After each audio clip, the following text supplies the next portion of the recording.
Bueno, ¿alguien ha podido trabajar en su... Buenos días, estamos comenzando, ya estamos grabando. ¿Alguien ha podido, preguntaba, ¿alguien ha podido comenzar a trabajar en su justificación con los modelos que tenemos? ¿Alguien ha podido iniciar esto?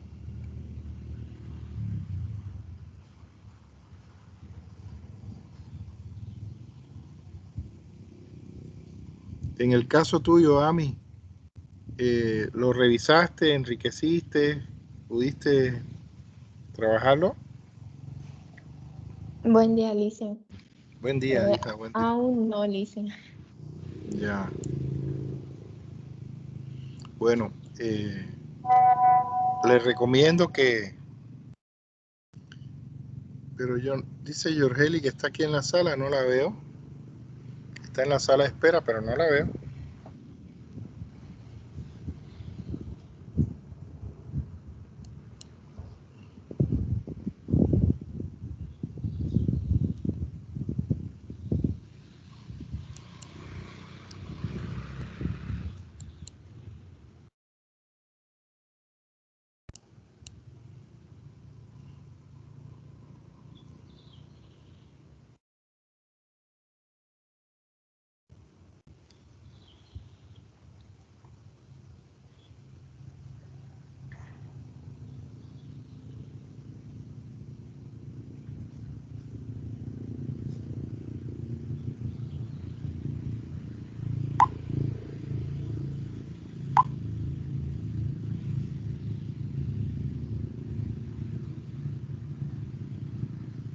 Voy a enviar el enlace a al grupo, por si acaso.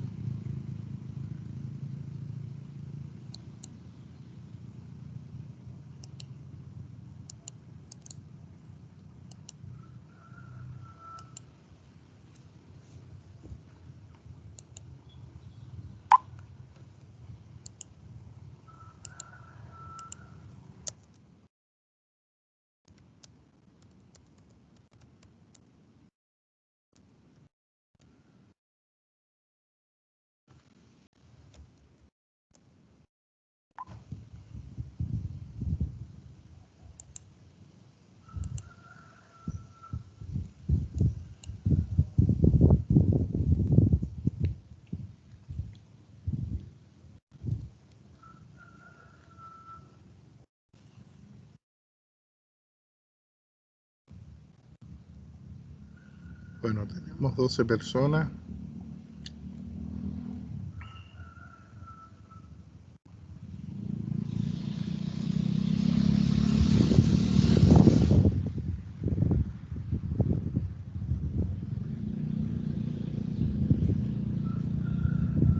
A ver. No está Yorgeli.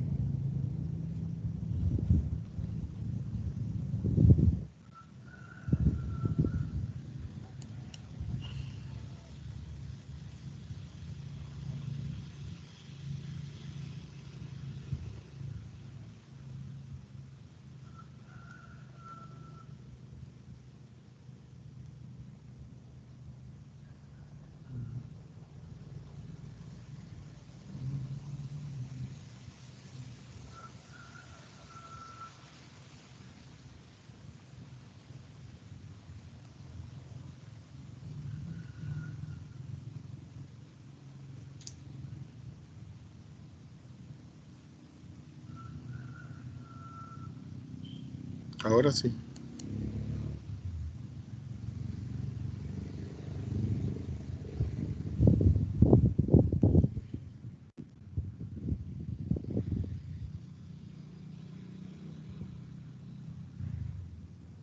Buen día, Yorgeli, ¿me oyes?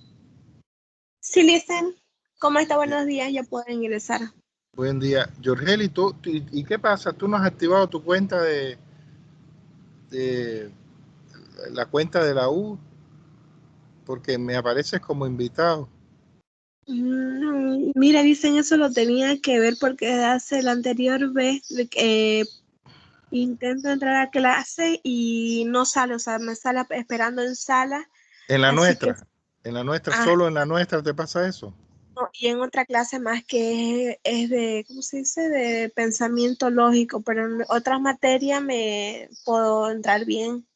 Y tu cuenta está bien, está activada, tú la tienes activada, la cuenta. Sí, sí. Así que eso tenía que ir a ver porque desde hace rato que me falla eso, que no logro ingresar. A ver.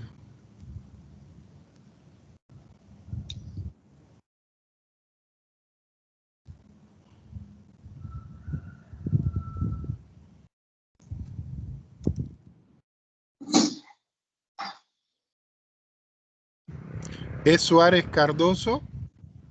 Sí, A ver.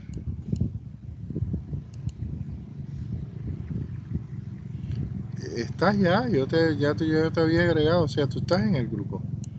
No tiene por qué pasarte eso. sí, como le digo, tengo que ir para la U para ver que me resuelvan eso. Pero llama, comunícate con ellos. Le comento que les he hablado, incluso les he Pero no, mandado no mensajes. le hablaste a Venancio directamente, al Le, ingeniero. le hablé, le hablé, pero no he obtenido respuesta. Incluso Andrea igual y no. Ya, déjame ver cuando termine la clase si yo puedo comunicarme. A ver, o le paso por aquí. A Ya, ver, escríbeme en el grupo aquí tu nombre completo con el registro para ver si le paso. Si quieres, pásamelo por privado para ver si le paso ahora mismo a Venancio eso. ya. Y en el transcurso de la clase nos responde. Y enseguida le mando.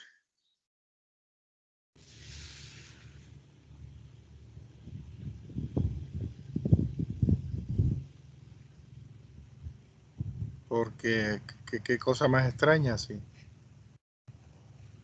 Porque eso pasa cuando ustedes no han activado su Office 365, su cuenta, ¿no? La cuenta que le da la universidad. Eso pasa cuando no lo han activado, pero si ya tú tienes activada y Hice una pregunta, ¿cómo se activa? ellos te la activan.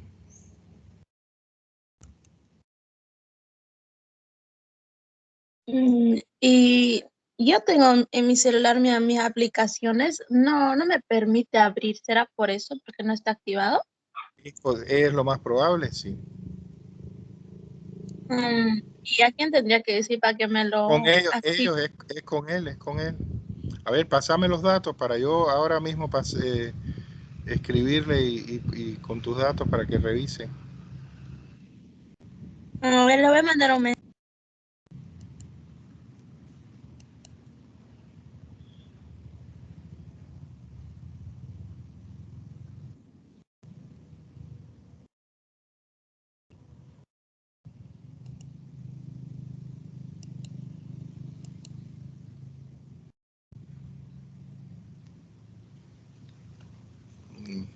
Ya. A ver, se lo voy a mandar para allá a ver qué me dice.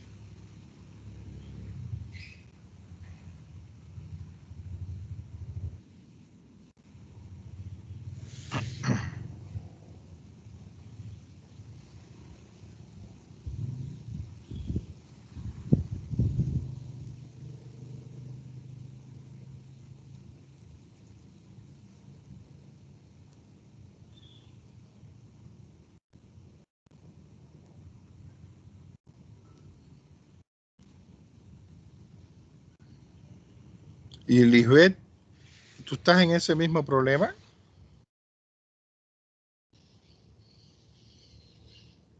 No, Listen, tal vez solo sea actualizar, Listen, porque también así de mí se hizo una vez y lo actualicé y podía entrar nomás así a otras salas también. Y cuando el licenciado crea salas apartes, ahí no podía entrar y después lo actualicé y sí pude entrar. Pero ¿cómo lo actualizaste con ellos, no? O tú. No, en la aplicación tienes que actualizar. Según a lo que me dijeron, cada martes tienes que actualizarse la aplicación. Ya.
Ya le escribí.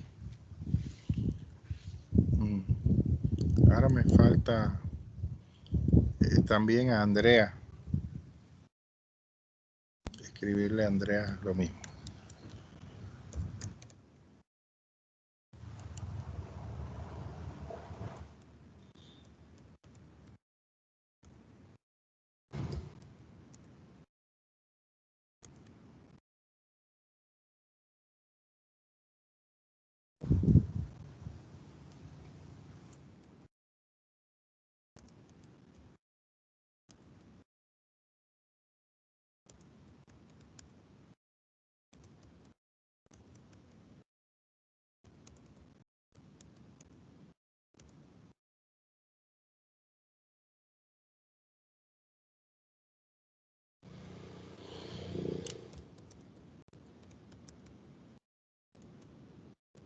Porque Andrea, su responsabilidad es la plataforma.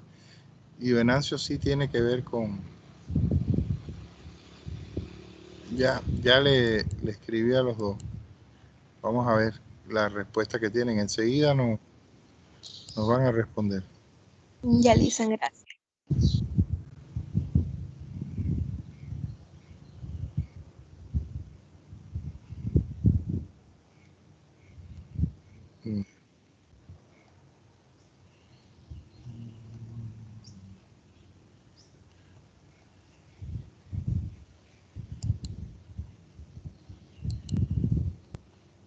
Vamos a ver, en el transcurso de la clase seguro que nos van a contestar y ahí ahí vemos.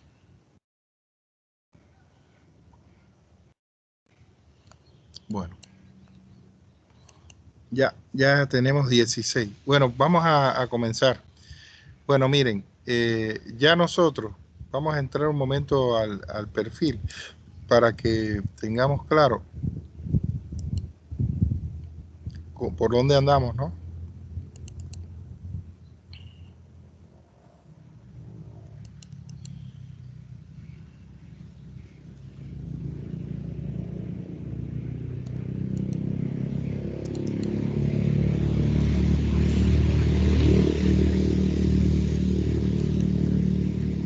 Bien,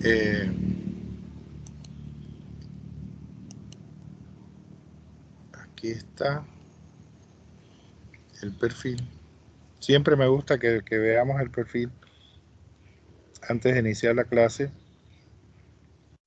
para que sobre esa base nos planifiquemos. Bueno, ya ustedes tienen aquí en el perfil y ya lo hemos leído, las indicaciones postparcial y la importancia que ustedes ya vayan. Por eso les preguntaba hoy por la justificación, para que avancen. La justificación, recuerde que van a tener un práctico ya al terminar estas clases teóricas que vamos a hacer, vamos a tener un práctico en el cual tienen que presentar la justificación. Entonces, no se demoren elaborando su justificación.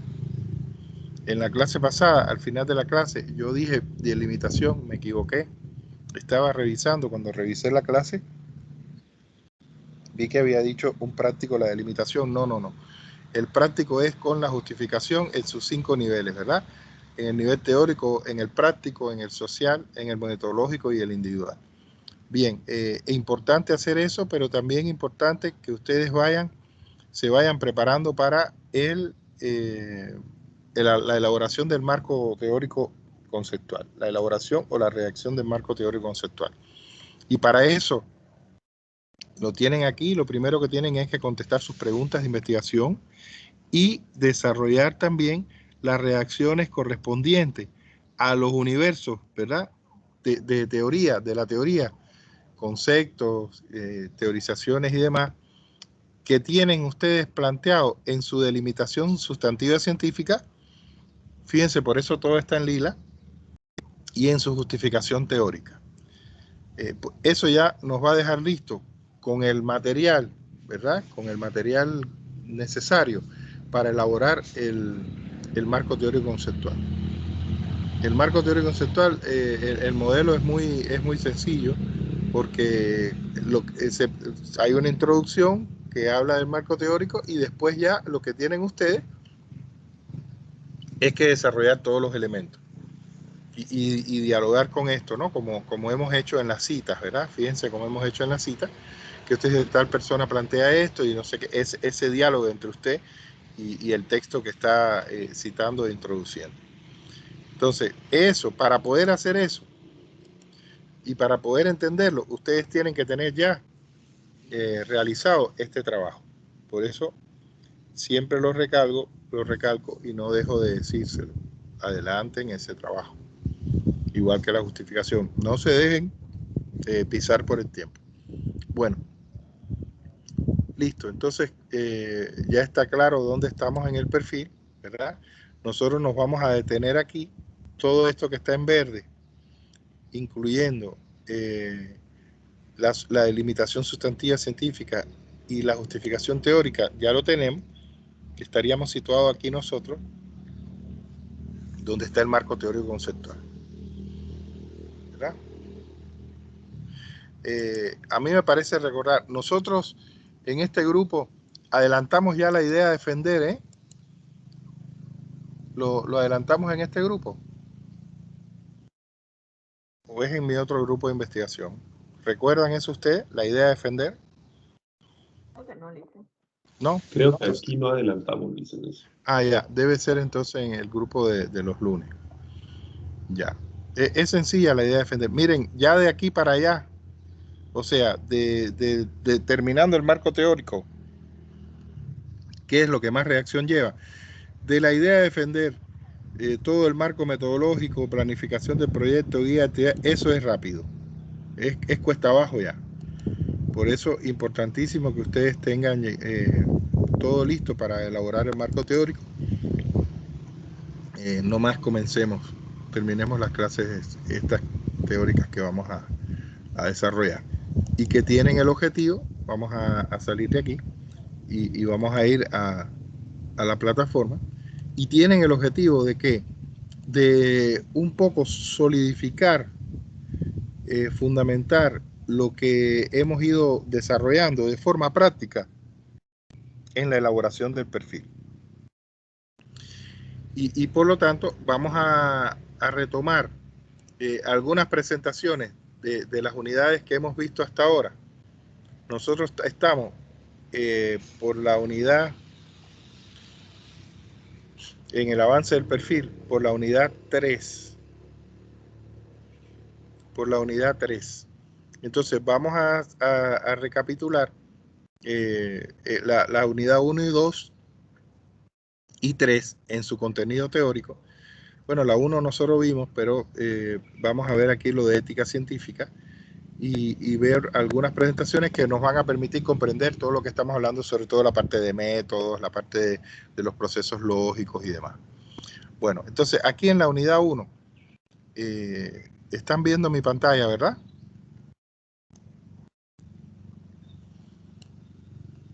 ¿Hola? Sí, dicen, sí. Perfecto. Bueno, aquí en la unidad 1, nosotros vamos a ir al final.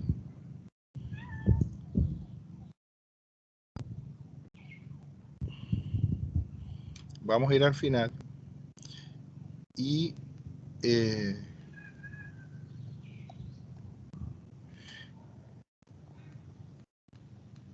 perdón, estoy en la 3. Decía, qué extraño.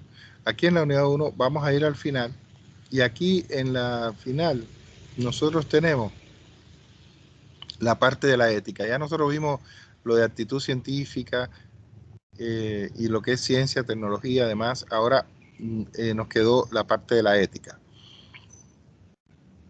Y esta parte lo vamos a hacer a partir de estos 3 trabajos que hay aquí.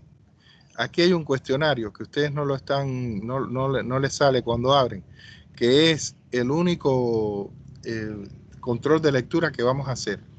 O sea, toda la nota de control de lectura se concentra en este trabajo.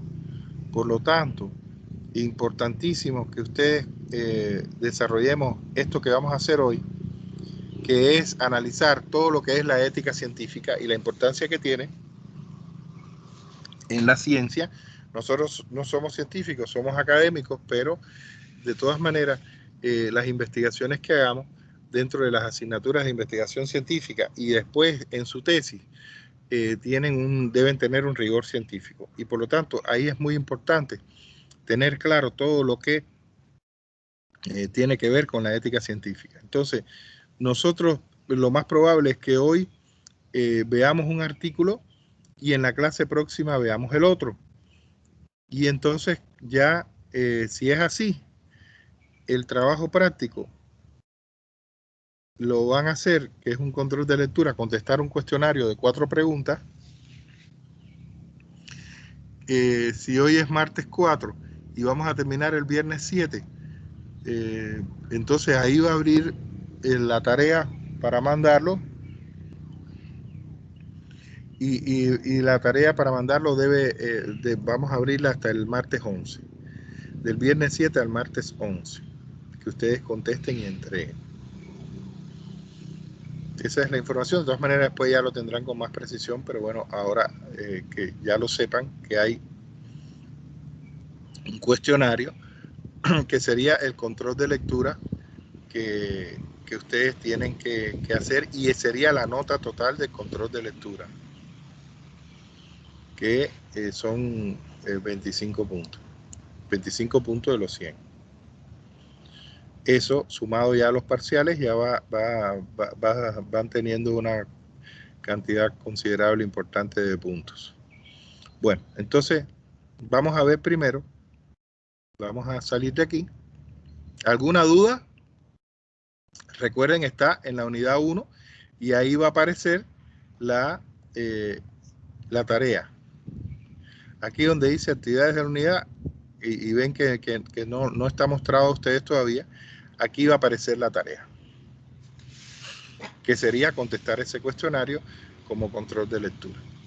Bueno, vamos entonces a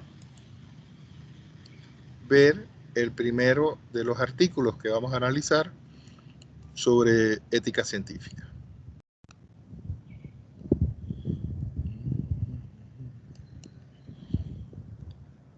Este artículo es de una revista, de un curso sobre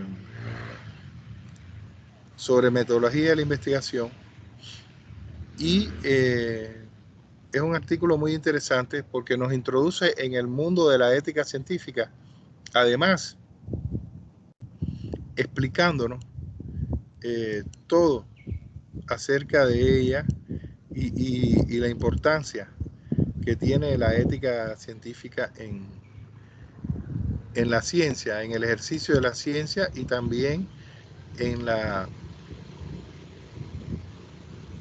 en cierto modo, en los resultados y en los procedimientos que se desarrollan dentro de la ciencia. Para que un resultado sea reconocido por la comunidad científica, el resultado de una investigación, por ejemplo, tiene que desarrollarse bajo ciertas normas y tienen que cumplirse ciertos requisitos que son esencialmente éticos. Pero también, y esos requisitos están relacionados con 2 universos concretos: el de los procesos, el del proceso que se siguió en la investigación, y también en lo que tiene que ver con, en el caso de la ciencia experimental y demás, lo que tiene que ver con los derechos de los participantes en la investigación, entiéndase personas o animales y demás. Por ejemplo, ahora que se están haciendo las vacunas de forma acelerada, que se han elaborado estas vacunas contra el COVID de forma acelerada, ha tenido que seguirse una serie de procedimientos en el proceso de obtención de la vacuna, pero también en el trabajo con los seres humanos, las pruebas que se han hecho con humanos. Normalmente siempre se hacen las pruebas en ratas primero, ¿no?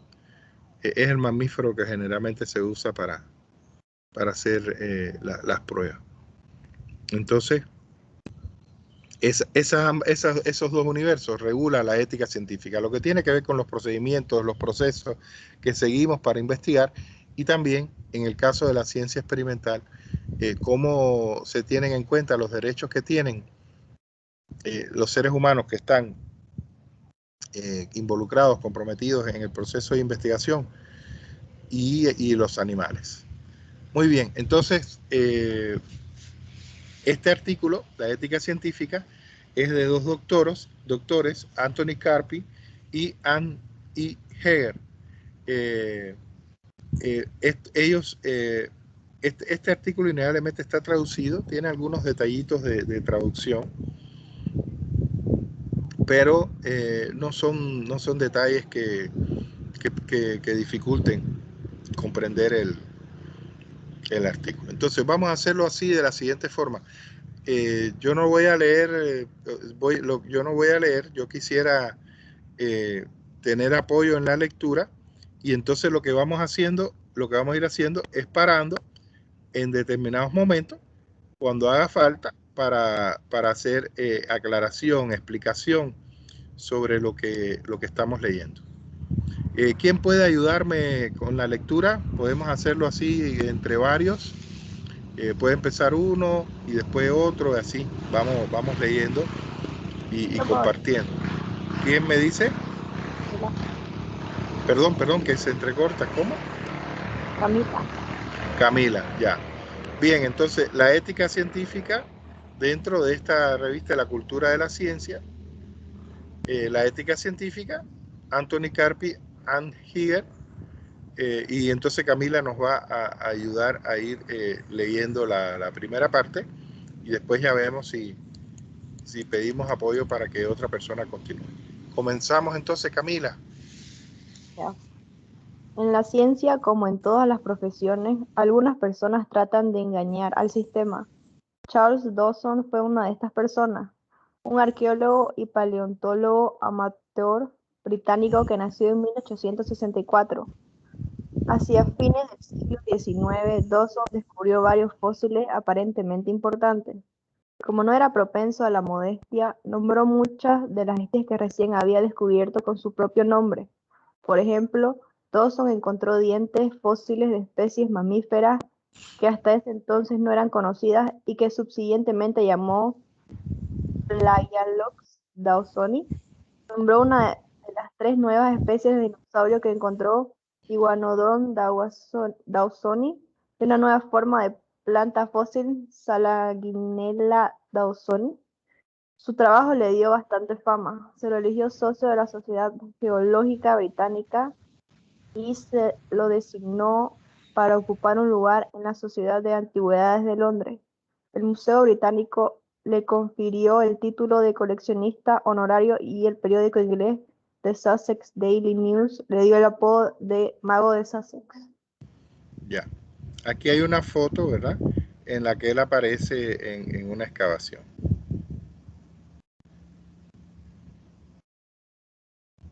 Claro, según esta foto, él es el que está aquí a la derecha, en Pigtown, excavando ahí. Y hay como un ganso aquí en la fotografía. Ya. Bien, entonces continuamos, Camila. Su descubrimiento más famoso, sin embargo, fue a fines de 1912, cuando Dawson mostró en público las partes de un cráneo y una mandíbula y convenció a los científicos que los fósiles provenían de una especie nueva que representaba el eslabón perdido entre el hombre y el simio. El hombre de Piltdown, como se conoce este descubrimiento, causó un gran impacto y confundió a la comunidad científica durante décadas, hasta que muchos después de la muerte de Dawson en 1915, algunos científicos dudaron del descubrimiento desde el principio, en gran parte se lo aceptó y admiró. Claro, fíjense que él dijo que esto que había encontrado, este cráneo, ¿no?, con la mandíbula, era del llamado hombre de Piltdown. Es aquí donde se ve en la foto. Él dijo que era el eslabón perdido entre el hombre y el simio, ¿no?, según la teoría de la evolución de Charles Darwin. Y bueno, con cierta reticencia y demás se lo aceptó, y a partir de después murió en el 1915, y después ya casi en la segunda mitad del siglo XX, empieza a haber una cierta duda con los descubrimientos de él. Miren esto, a partir de 1949. Seguimos, Camila. Ya. En 1949, Kenneth Oakley, un profesor de antropología en la Universidad de Oxford, fechó el cráneo usando una prueba de absorción de flúor recientemente disponible y encontró que tenía 500 años en vez de 500.000. A pesar de esto, hasta Oakley continuó creyendo que el cráneo era auténtico, pero que había sido fechado incorrectamente. En 1953, Joseph Wiener, un estudiante de antropología física de la Universidad de Oxford, asistió a una conferencia de paleontología y se dio cuenta que el nombre de Piltdown sencillamente no encajaba con los otros fósiles de los ancestros humanos. Comunicó sus sospechas a su profesor en Oxford, Wilfred Edward LeGros Clark, y ambos se le comunicaron a Oakley. Poco después, los tres se dieron cuenta que el cráneo no representaba el eslabón perdido, sino que más bien era un complicado fraude en el que se combinó un cráneo humano del medievo con la mandíbula de un orangután y los dientes de un chimpancé utilizados. Los huesos estaban tratados químicamente para que parecieran más antiguos y se había implantado hasta los dientes para que encajasen con el cráneo. Tras esta revelación, se concluyó que por lo menos 38 de los descubrimientos de Dawson eran falsos y que fueron creados en su búsqueda de la fama y el reconocimiento. Los avances en la ciencia dependen de la fiabilidad de la historia de la investigación, por lo que afortunadamente los tramposos y charlatanes como Dawson son la excepción y no la norma de la comunidad científica. De todas maneras, los casos como Dawson juegan un papel importante en ayudarnos a entender el sistema de ética científica y el comportamiento apropiado en la ciencia. Ya, se dan cuenta qué daño, ¿verdad? ¿Qué daño se provoca con estas falsificaciones, ¿no? Y estos engaños. Miren que a ver si está la fecha. Miremos un momentito. 1912, él planteó lo de este hombre de Piltdown. Sin embargo, no fue hasta 1953, fíjense, no fue más de un siglo después, perdón, más de un siglo después.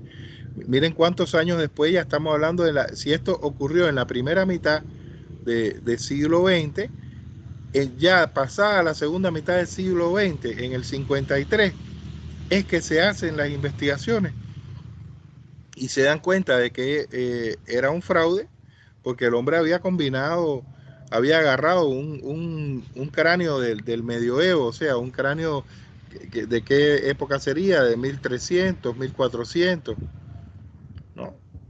Más o menos, y lo había unido a la mandíbula de un orangután, los dientes de un chimpancé, y había creado toda una especie de Frankenstein ahí, que hizo pasar por este antepasado del hombre, ¿no? Y hace innegablemente un daño tremendo a la ciencia, porque se creía, ¿verdad? Se creía que era cierto esto, y al final resultó un engaño. Bueno, ahí tienen un ejemplo para que se den cuenta de las cosas que han pasado y que en cierto modo todavía pasan, porque vamos a ver ahora, más adelante en la lectura, vamos a ver cosas que han pasado en la actualidad muy cercana a nosotros, casi de forma contemporánea. Perfecto, entonces continuamos, Camila. ¿Estás bien para continuar? Sí, le dicen. Vamos. Ya. El papel de la ética en la ciencia. La ética es una serie de obligaciones morales que define lo correcto y lo equivocado en nuestras prácticas y decisiones. Muchas profesiones tienen un sistema formalizado de prácticas éticas que ayudan a guiar a los profesionales en el campo. Por ejemplo, los doctores generalmente dan juramento hipocrático. que, entre otras cosas, plantea que los doctores no hagan daño a sus pacientes. Los ingenieros siguen una guía ética que plantea que se adhieran principalmente a la seguridad, salud y bienestar del público. Dentro de estas profesiones, como en la ciencia, los principios están tan arraigados que los profesionales casi nunca tienen que pensar sobre cómo se adhieren a la ética, ya que es parte de la forma en que trabajan. Una infracción de la ética está considerada como muy seria y se la castiga por lo menos dentro de la profesión, con la relación de la licencia, por ejemplo, y algunas veces también con la ley. Claro, miren, a partir de todas estas cosas, ¿no? Y prácticamente desde la época de Grecia, con el juramento hipocrático, la medicina es una de las primeras profesiones que tiene un código ético. Casi todas las profesiones tienen un código ético, que se les llaman códigos deontológicos. Y entonces estos códigos rigen cómo desarrollar la profesión, ¿verdad? De acuerdo a principios, ¿no? Que son éticos, que son principios también dentro del universo de lo ético moral. Y son tremendamente importantes porque además cuando se violan dentro de la comunidad científica y en específico dentro de la comunidad de que se trate, ya sean físicos, químicos, ¿verdad? Se pueden tomar medidas que pueden afectar tremendamente a la carrera de quienes cometan estas equivocaciones éticas, ¿verdad? Sí, que pueden ser conscientes o pueden ser inconscientes, también pasa, ¿no? Porque las personas pueden equivocarse, por ejemplo, un científico puede equivocarse en el registro de unas numeraciones y se tiene en cuenta que no ha sido intencional. Pero cuando es intencional, pueden quitarle hasta el grado científico si es doctor y demás, e incluso si el daño que han ocasionado implica que sea llevado ante la justicia, pues también sucede, como pasó con los criminales de guerra nazis durante la Segunda Guerra Mundial, que a los que se capturó, que habían participado en crímenes e incluso investigaciones científicas criminales, fueron juzgados y condenados. Bueno, pero eso después lo vamos a ver. Vamos entonces al segundo párrafo de esta parte. Camila. La ética científica apela a la honestidad y la integridad en todas las etapas de la práctica científica, desde la divulgación de los resultados, independientemente de cuáles sean, hasta la atribución adecuada de los colaboradores. Este sistema de publicación y más allá aún... Te saltas tu pedazo. Este sistema de la ética guía la práctica de la ciencia, desde la recopilación de datos a la publicación y más allá aún. Cuando en otras profesiones la ética científica está muy integrada en la manera que trabajan los científicos y ellos son muy conscientes que la fiabilidad de su trabajo y el conocimiento científico en general depende de la adhesión a esa ética. Muchos de los principios éticos en la ciencia están relacionados con la producción de un conocimiento científico imparcial, que es esencial cuando otros científicos tratan de expandir los resultados de las investigaciones o basarse en ellas para otros estudios. La publicación de datos que sea fácilmente accesible, la revisión por parte de colegas, la duplicación y la colaboración que requiere la ética científica ayudan a que la ciencia progrese continuamente mediante la validación de los resultados de investigación y confirmando o formulando preguntas sobre los resultados. Ya, a ver, miren, es interesante esto aquí. Aquí hay bastantes cosas que tenemos que analizar en este párrafo. Gracias, Camila.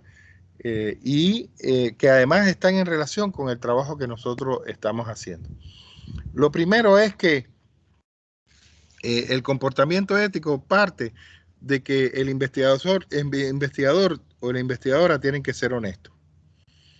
Honestos en todo el proceso y sobre todo fíjense como dice aquí, desde que estamos recopilando la información hasta que ya estamos planteando los resultados de nuestra investigación.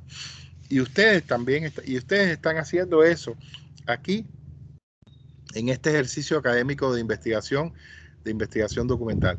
Ustedes están buscando información, ustedes están recopilando esa información, ustedes están seleccionando de toda esa información la que realmente es pertinente para desarrollar la investigación pensando en un artículo de revisión. Ajá. Entonces, están haciendo eso en primer lugar. Y ese proceso tiene que ser un proceso de una honestidad prístina, ¿no? No puede haber falsificaciones, no puede usted decir que es falsear los datos, los números, ¿verdad? La estadística que hay, no puede cambiarlo para que en cierto modo concuerde con la idea que usted tiene. Entonces, eso es importantísimo en el proceso científico, desde que recopilamos los datos hasta que publicamos los resultados de nuestra investigación. Porque esos resultados de la investigación tienen que ser resultados fieles, ¿verdad?, a lo que hemos obtenido. Ahora, ¿por qué es importante esto? ¿Verdad? Porque para que se valide, claro, nosotros estamos en un universo académico, pero digamos en la ciencia, para que una investigación se valide, tiene que desarrollarse de acuerdo a esas regulaciones. Y aquí habla, por ejemplo, fíjense, aquí habla, a ver, ajá, mírenlo aquí, en esta parte, ¿ve? La publicación de datos. En primer lugar, que esa publicación de datos sea accesible. O sea, usted dice, bueno, un científico, he hecho tal descubrimiento. Bueno, esos datos con respecto a ese descubrimiento, toda la información con respecto al proceso y demás, tiene que ser accesible para los otros investigadores. Después vamos a ir profundizando en esto en la medida que avancemos en el artículo. Pero lo primero es eso, todos los datos, todo el proceso que usted desarrolló para realizar la investigación tiene que estar, tiene que ser accesible a sus colegas. Ellos tienen que poder revisar eso. Ahora fíjense aquí, ¿para qué? Mírenlo aquí, para que puedan revisarlo. ¿Por qué? Porque la revisión de la investigación que usted ha hecho por parte de colegas es lo que permite que sea aprobada su investigación, que sea validado los resultados de su investigación. Pero también aquí está, miren, la duplicación. ¿Qué es la duplicación? Imagínense que ustedes son químicos y hacen un descubrimiento con respecto a 2 o 3 elementos químicos que usted hizo reaccionar para lograr una X cosa. Entonces, la duplicación que dice, que usted tiene que plantear todos los datos, todo el procedimiento que ha seguido con claridad para que eso pueda duplicarse. O sea, para que otro científico pueda repetir el experimento que usted hizo y obtener los mismos resultados. Al pasar esto, al duplicarse una o más veces y los resultados que usted tuvo son los mismos que ellos obtienen, pues entonces se validan los resultados de la investigación. Pero también aquí se habla de la colaboración.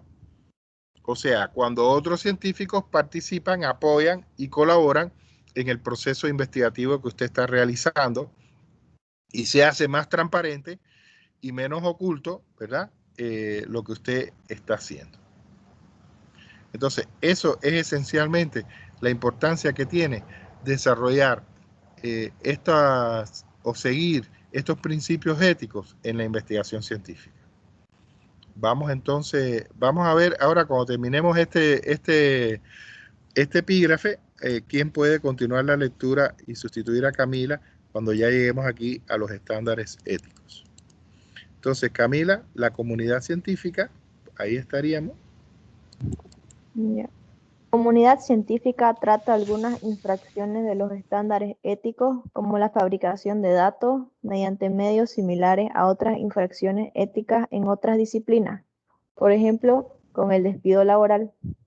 Sin embargo, existen desafíos a los estándares éticos menos obvios que ocurren con más frecuencia.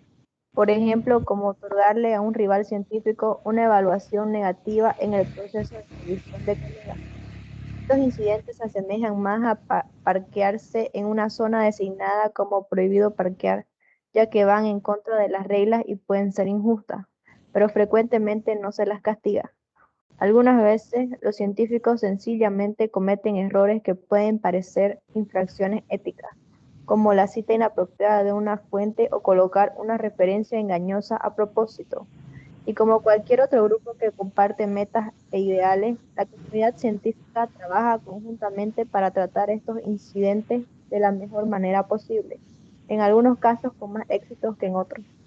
Claro, aquí ellos están hablando de ejemplos, ¿no?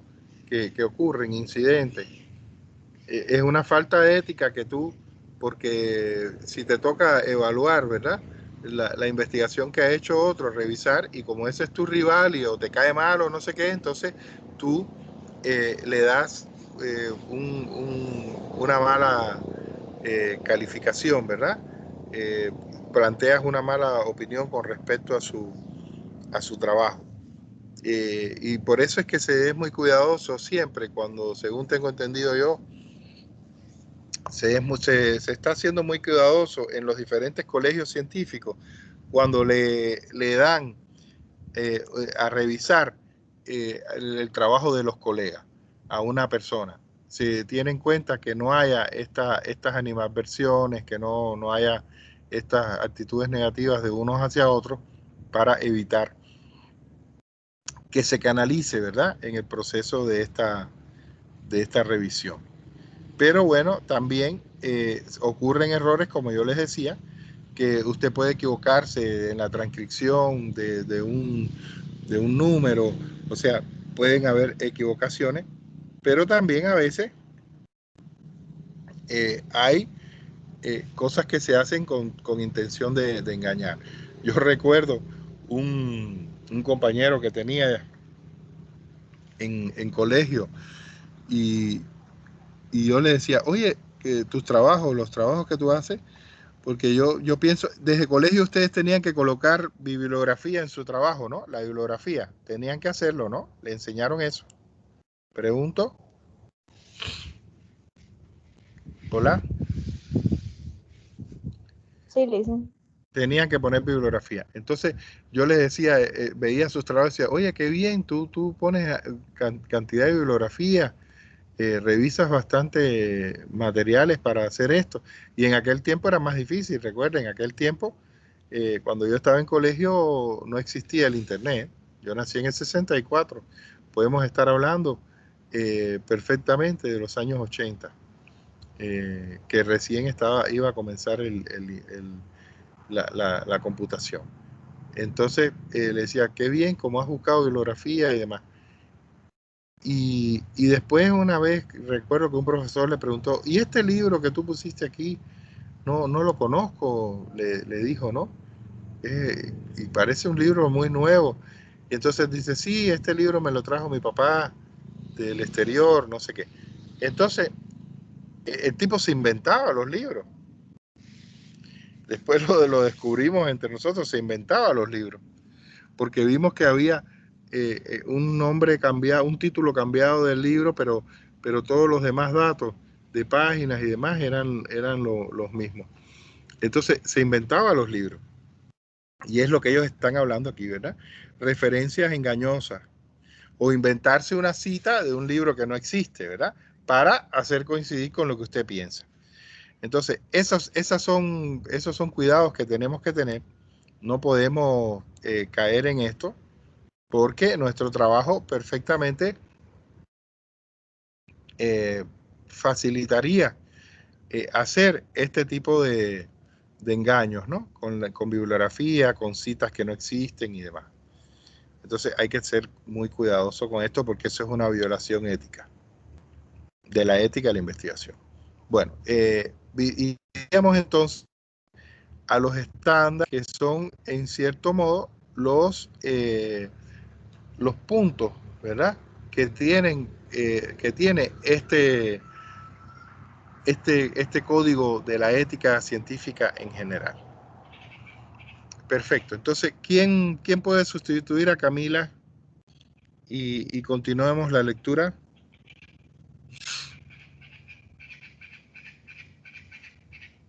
A ver, Camila, parece que estamos solo aquí.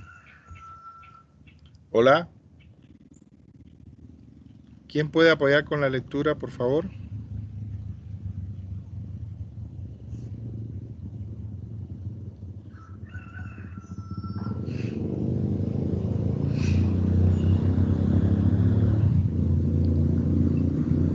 Yo puedo, Listen.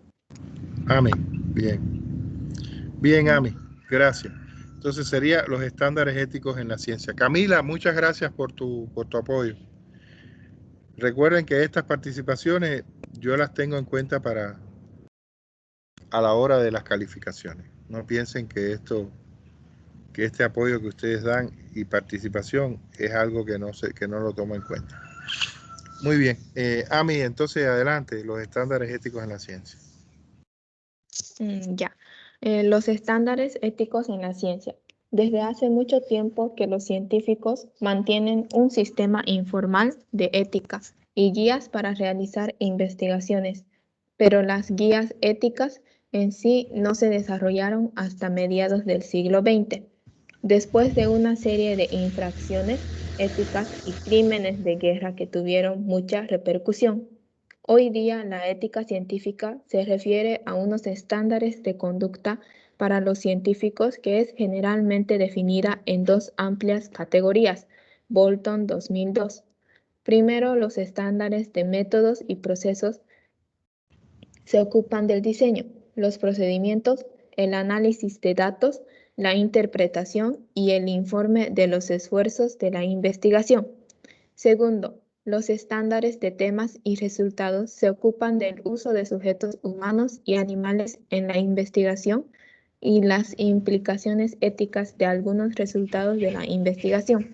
Juntos, estos estándares éticos ayudan a guiar la investigación científica y aseguran que los esfuerzos de investigación y los investigadores acaten varios principios esenciales. Resnick 2008. Y entonces ahí vamos a plantear los principios esenciales. Ahora fíjense, vamos a hacer un pequeño alto aquí. Aquí estamos hablando de que esos estándares se dividen en dos categorías, que es lo que yo les decía al principio cuando estaba haciendo la introducción de este artículo. Lo primero, todo lo que tiene que ver con los procesos, los procedimientos, el proceso de investigación en sí, la interpretación de los resultados de la investigación, el proceso de poner en común, ¿verdad? De informar sobre los resultados de la investigación. Todo eso sería el primer universo de regulación de estos estándares éticos. Ahora, ¿cuál sería el segundo universo de regulación? ¿Verdad? Lo que tiene que ver con los derechos, ¿verdad? De animales y personas que estén involucrados en un proceso de investigación, como sujetos de la investigación, ¿verdad? Entonces, ese sería lo otro, y por lo tanto también dentro de eso la implicación ética de la investigación. ¿Qué implica desde el punto de vista ético una investigación? Como por ejemplo, que alguien esté desarrollando una investigación sobre clonación humana, cuando eso está prohibido. Entonces, ahí está esto que estamos hablando, implicaciones éticas de la investigación. O como ha pasado también, que industrias, por ejemplo, industrias tabacaleras, en su conveniencia, pagan que se realicen determinadas investigaciones para tratar de aminorar o disminuir, ¿verdad? Toda la concepción del daño que hace el tabaco, ¿no? Entonces, eso por ejemplo también, y que un investigador se preste para eso. eso también. Hay un caso aquí que vamos a ver de una doctora que fue cuestionada precisamente porque ella hizo una investigación sobre el impacto del tabaco y en los pulmones y demás, y planteó sin embargo fue financiada por una empresa tabacalera. Y entonces no es que su trabajo haya sido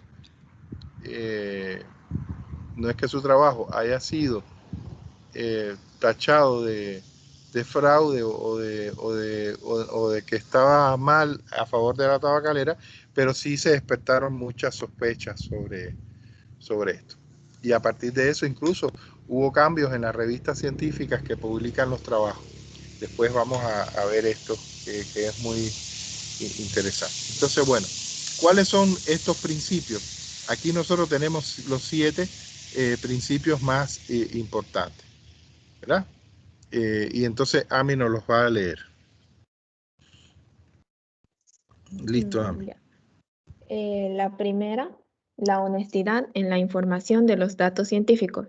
2. La cuidadosa transcripción y análisis de los resultados científicos para evitar errores.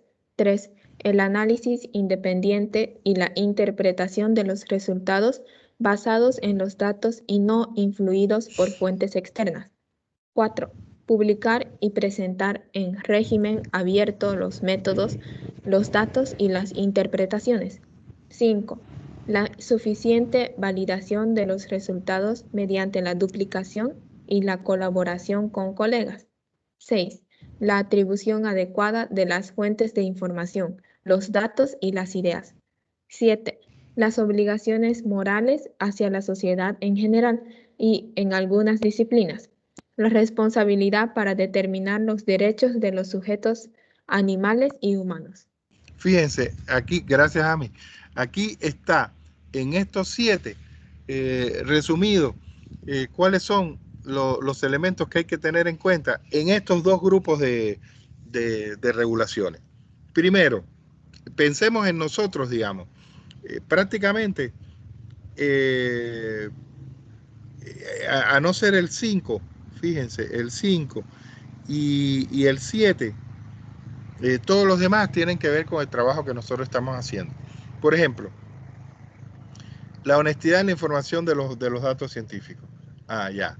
Usted tiene que, los datos científicos que plantee, usted tiene que haberlos obtenido realmente de fuentes confiables. Y además usted no puede alterar esos datos, ¿no? Porque sea conveniente cambiar los datos. Usted tiene que ser honesto a la hora de informar los datos científicos, en este caso, no solo los que usted ha obtenido de otras fuentes, sino también los datos científicos producto de su investigación. Porque muchas investigaciones tienen, por ejemplo, en investigación 2, ustedes van a hacer encuestas, por ejemplo. Y entonces, en esa encuesta, ¿verdad? En esa encuesta, usted, los resultados, cuando tenga los resultados de esa encuesta, usted va a tabular, a procesar esa información. Entonces, tampoco puede falsear los datos ahí, porque le parezca más adecuado. Entonces, eso sería. Lo otro, la transcripción y análisis de los resultados. Bueno, esos resultados, como mismo estamos hablando ahora, que usted ha obtenido a partir de una encuesta, o estos resultados que usted ha obtenido a partir de buscar diversas fuentes, ¿verdad? Y confrontar la información que aparece en esa fuente, usted tiene que transcribirla de forma muy cuidadosa, como decíamos, para no equivocar una información, no dejar fuera información importante, no equivocarse, por ejemplo, en datos estadísticos, cambiar números y demás. Y entonces, en la medida en que usted sea cuidadoso, hay menos posibilidades de errores. Lo otro que tiene que ver con los procesos, e incluso con el proceso que estamos desarrollando nosotros, es este que está aquí. El análisis independiente y la interpretación de los resultados basados en los datos y no influidos por fuentes externas. ¿Qué quiere decir esto? A ver, la información que existe y que usted logró reunir es la información. Esa es la verdad. No cambiar esa información y no cambiar la interpretación que usted hace de esos datos porque se piensa tal cosa, ¿verdad? O porque una autoridad determinada que está al frente de la investigación le dice que la investigación tiene que arrojar esto, aunque usted está viendo que la investigación está arrojando otra información diferente. Entonces, no puede haber influencias externas en el proceso de investigación y de sus resultados. Tiene que hablarse, tiene que plantearse lo que realmente se ha obtenido. Y publicar y presentar en régimen abierto los métodos, datos y las interpretaciones, quiere decir, por eso miren, cuando se hace un artículo científico, cuando veamos la estructura del artículo científico, vamos a ver que hay un epígrafe que es para la metodología. Y ahí se plantea la metodología que usted usó y cómo fue desarrollando el proceso y cómo fue obteniendo los diferentes datos. Entonces, régimen abierto quiere decir que usted publica toda esa información de tal forma que los otros científicos puedan acceder a ella y revisarla. Entonces, el 5, ¿verdad?, es la validación de los resultados mediante duplicación y colaboración con colegas. En este caso, nosotros no estamos haciendo investigación experimental, ¿verdad? Nuestra investigación es documental, pero quienes hacen investigación experimental hacen su investigación y después le piden a determinados colegas que repitan el experimento para ver si obtienen los mismos resultados. Entonces, si otros colegas hacen el experimento y obtienen los mismos resultados, pues perfecto. Entonces, eso quiere decir que esos resultados son válidos porque los logró usted, pero también lo logró el otro, realizando los mismos procedimientos que usted está planteando. Entonces, se hace duplicación del experimento, pero también se desarrollan colaboraciones entre colegas científicos. Por ejemplo, una parte de la investigación la voy a hacer yo, otra parte de la investigación la haces tú. Entonces, todo eso da la necesaria transparencia, ¿no?, con los procesos. Aquí el 6 sí nos va. La atribución adecuada de las fuentes de información, los datos y las ideas es tremendamente importante. Si usted tomó, ¿verdad?, esta idea de otra persona y coloca una cita parafraseada, usted tiene que poner la fuente. Si va a hacer una cita, tiene que poner la fuente. De tal forma que no aparezca nada en de información en su perfil o en su tesis, que no esté referenciado correctamente. O sea, que usted no plantee de dónde salieron esos datos.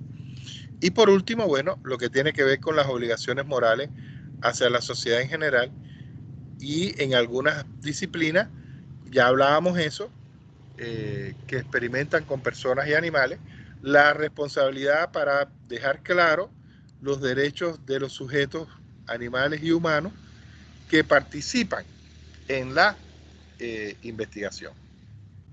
Y ahí vamos a ver, ahora después, estamos en la ética de los métodos y los procesos. Después, fíjense, vamos a ver lo que sería la ética de los temas y las conclusiones. Y ahí, en la ética de los temas y las conclusiones, van a ver algunos casos, y más adelante algunos casos de cómo se viola muchas veces y se ha violado a lo largo de la historia los derechos de los seres humanos que participan en una investigación. A veces ni siquiera se les avisa de que están participando en una investigación. Y entonces ellos están inconscientes de eso. Eso es una falta ética tremenda. Muy bien. una cosa, Ami nos está ayudando en la lectura. Camila,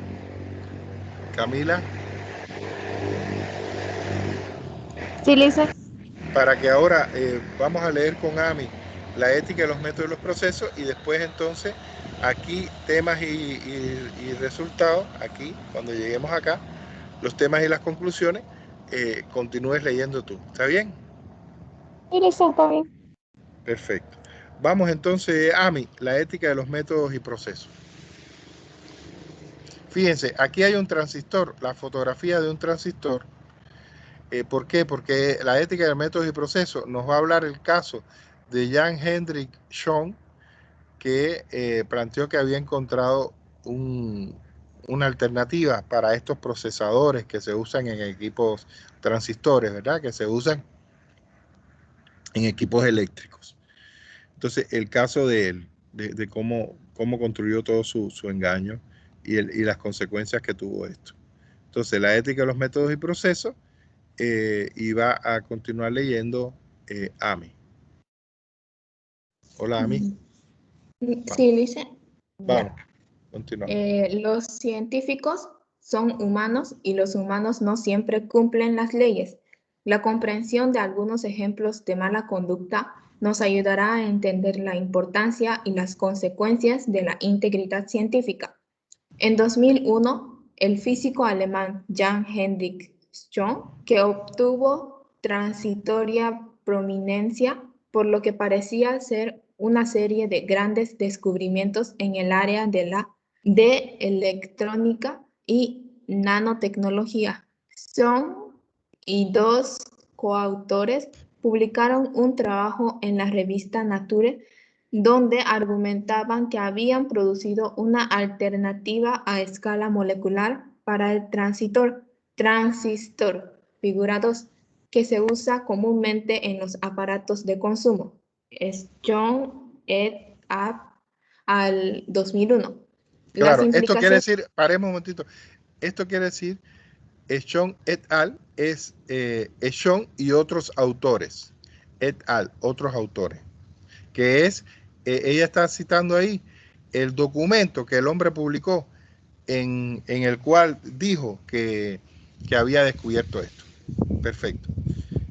Terminemos entonces aquí el párrafo, que se usa comúnmente en los aparatos de consumo. Vamos. Las implicaciones de esto eran revolucionarias. Un transistor molecular podía permitir el desarrollo de microchips para la computadora, mucho más pequeños que los que estaban disponibles en ese momento. Como resultado, Schön recibió varios premios de investigación sobresalientes y la revista Science consideró que su trabajo era uno de los grandes avances del año en 2001. Sin embargo, los problemas empezaron a aparecer muy rápidamente. Los científicos que trataron de duplicar el trabajo de Schön no lo pudieron hacer. Lydia Sohn, y en ese entonces, una investigadora de nanotecnología en la Universidad Princeton, notó que dos experimentos diferentes que Schön había realizado a temperaturas muy diferentes y publicado en trabajos diferentes parecían tener patrones idénticos de ruido de fondo en los gráficos usados para presentar los datos. Servi 2002. Cuando se le confrontó con el problema, Schön inicialmente dijo que él había sometido el mismo gráfico con dos manuscritos diferentes. Sin embargo, poco después, Paul McKeown de la Universidad Cornell encontró el gráfico en un tercer trabajo. Como resultado de estas sospechas, los laboratorios Bell, la institución de investigación donde Schön trabajaba, empezó una examinación de su trabajo en mayo del 2002, cuando el comité que dirigía la investigación intentó estudiar las notas y los datos de la investigación de Schön, encontró que él no tenía un cuaderno de notas del laboratorio, que había borrado todos los archivos de su computadora con los datos en bruto. Argumentó que necesitaba el espacio adicional en su computadora para nuevos estudios. y que había botado o dañado todas sus muestras experimentales, por lo que resultaban irreconocibles. El comité finalmente concluyó que Strong había alterado o fabricado totalmente los datos en por lo menos 16 instancias entre 1998 y 2001. El 25 de septiembre de 2001, los laboratorios Bell echaron a Strong el mismo día que recibieron el informe del comité que investigaba el caso. El 31 de octubre de 2002, la revista Science retractó 8 trabajos escritos por Strong. El 20 de diciembre de 2002, la revista Physical Review retractó 6 y el 5 de marzo de 2003, la revista Nature hizo lo mismo con 7 trabajos de Strong que habían sido publicados. Ya, permiso. Perdón, paremos ahí un momentito. Fíjense qué interesante. El hombre falsificó todo y después cuando se trató de revisar, no había forma de revisar porque había borrado todo, había destruido las muestras. Entonces, ante eso, ante esto, lo despiden, fíjense, lo despiden del laboratorio, de los laboratorios donde trabajaba, y como consecuencia del despido y de todo este escándalo, las revistas entonces negaron los trabajos que él había publicado ahí. Fíjense, y de pronto se va quedando el hombre en cero, ¿no? Y de todo el reconocimiento que había recibido, le viran la espalda precisamente por una mala práctica. Ahora fíjense aquí en la continuación de esto que pasó. Estos actos, Ami, leemos.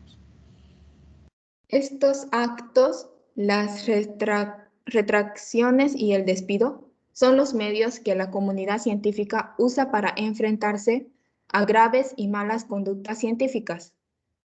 En 2004, la Universidad de Konstanz, en Alemania, donde Strong recibió su doctorado, fue más allá y le pidió que devuelva los documentos de su doctorado, en un esfuerzo de revocarle su grado. En 2008, el asunto seguía en los tribunales. Si se revoca el grado de Strong y hasta si no se lo revoca, es poco probable que pueda conseguir otro trabajo como investigador científico. Está claro que las consecuencias de la mala conducta científica pueden ser nefastas. Destitución total de la comunidad científica. Muy bien. Seguimos. Eso está claro, no creo que tengamos que explicar nada, porque se explica por sí mismo. Frecuentemente se cita el incidente como un ejemplo de mala conducta científica porque infringió muchos de los esenciales principios científicos éticos. Strong admitió que falsificó datos para hacer que las pruebas del comportamiento que observó fuesen más convincentes. También cometió muchos errores al transcribir y analizar sus datos, violando así los principios de honestidad y cuidado. Los artículos de Strong no presentaban su metodología de manera tal que otros científicos pudiesen repetir el trabajo. Realizó pasos deliberados para oscurecer sus notas y datos crudos, con lo cual evitó que la metodología y datos vuelvan a ser analizados. Finalmente, mientras que el comité que revisaba el trabajo de Strong exoneró a sus coautores de mala conducta, emitió una serie de preguntas sobre la apropiada vigilancia que estos exhibieron en su colaboración y copublicación con Strong. Aunque los motivos de Strong nunca se identificaron totalmente, él continuó argumentando que las instancias de mala conducta se podían explicar como simples errores. Se ha propuesto que su búsqueda personal de reconocimiento y gloria predispuso su trabajo de tal manera que se enfocó en producir conclusiones específicas en vez de analizar objetivamente los datos que obtenía. Ya, entonces fíjense cómo deliberadamente él hizo eso en busca de reconocimiento. Aquí tienen el ejemplo. Fíjense que con este ejemplo de mala conducta de Jan Hendrik Schön, no queda claro ¿Por qué tiene que haber una ética en los métodos, en la metodología y en el proceso de investigación que se desarrolla? Ahora, no solo estamos hablando de la ética en los procesos, estamos hablando también de la ética que tiene que haber en las conclusiones y en el trabajo con individuos, ¿verdad? El trabajo con personas y animales. Y vamos a ver entonces la ética de los temas y las conclusiones. Ami, gracias. Te mantienes ahí para que entonces después de este que viene, tú leas otra partecita. ¿Está bien? Ya, Licen. Ya. Entonces, Camila, gracias, Ami. Camila, vamos, la ética de los temas y las conclusiones. A pesar de sus mayúsculas infracciones a la ética científica, no se levantaron cargos delictivos contra John. En otros casos, las acciones que infringen la ética científica también infringen fundamentales estándares morales y jurídicos.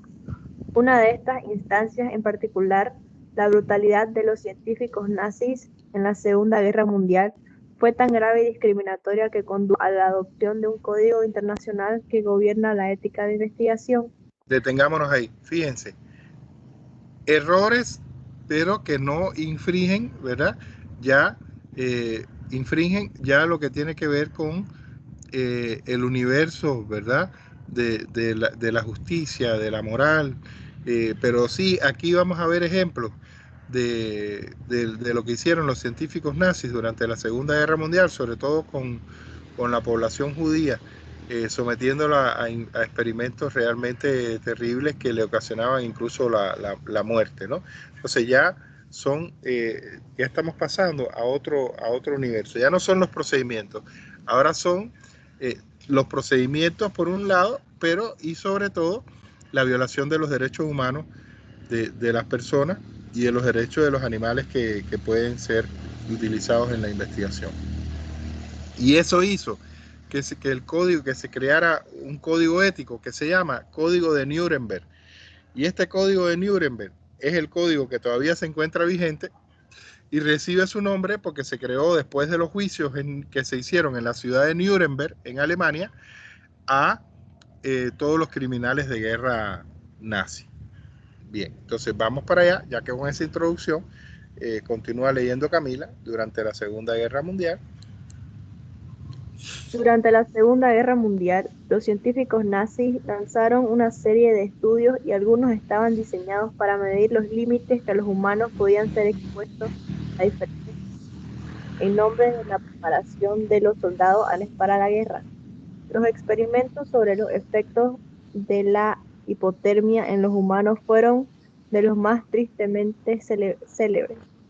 Durante estos experimentos se forzó a los prisioneros de los campos de concentración a sentarse en agua helada o se los dejó desnudos a la intemperie bajo temperaturas gélidas durante horas. Se dejó a muchas víctimas congelarse despacio hasta la muerte, mientras que a otras se las recalentaba con frazadas o agua caliente o con otros métodos que las dejaba con lesiones permanentes. Esto es una fotografía del juicio de Nuremberg. Al final de la guerra.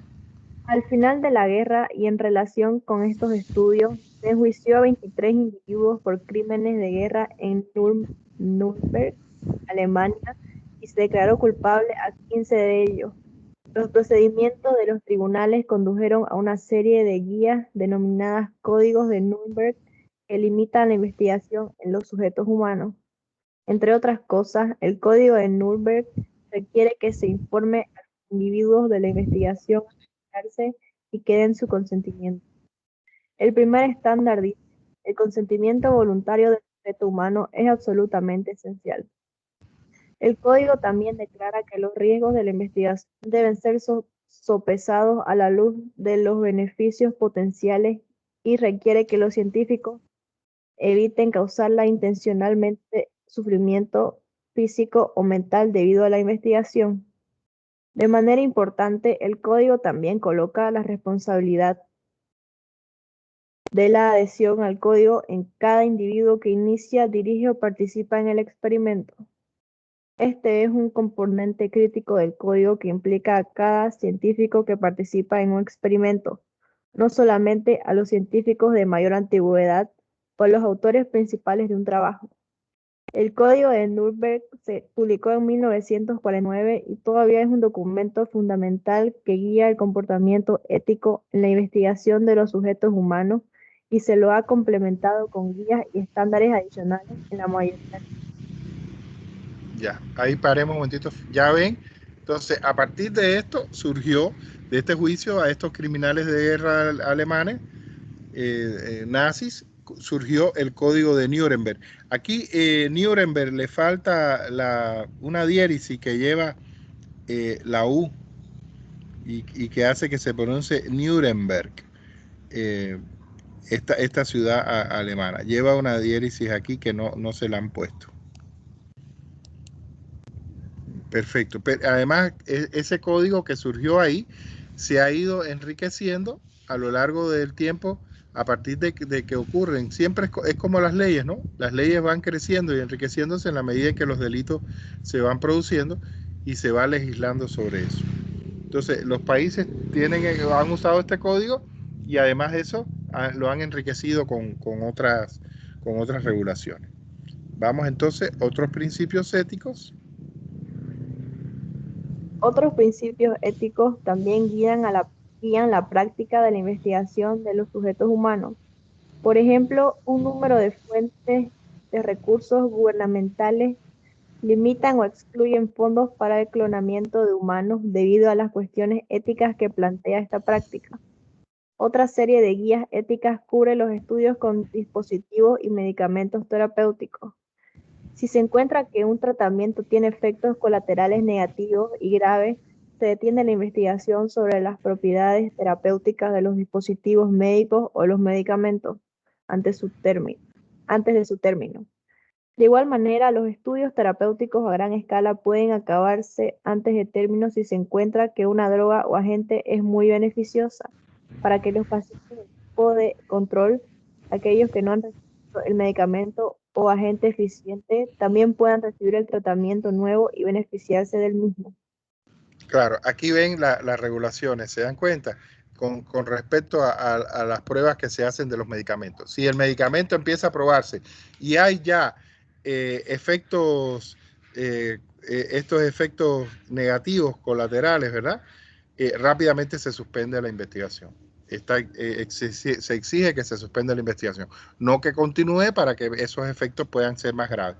Pero también, si en un plazo, en un tiempo prudencial de la investigación, se ve que es positiva y no hay ninguna duda, pues entonces también se suspende y ya se aprueba el producto o se aprueba que sean tratados con él todos los que no están participando. Porque normalmente, ¿qué es lo que se hace en una investigación de este tipo?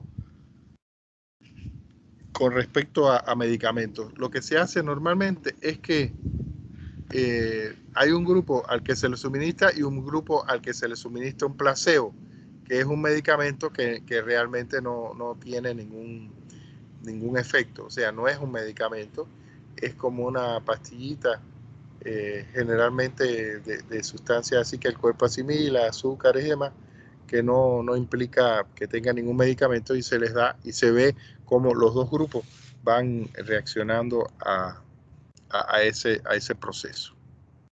Entonces, esos otros pacientes que son los del grupo de control que no reciben el medicamento, si se ve que el medicamento está siendo positivo, rápidamente se aprueba que se produzca.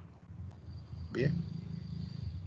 Entonces, leemos y ya decisiones éticas cotidianas lo lee Amy. Vamos entonces,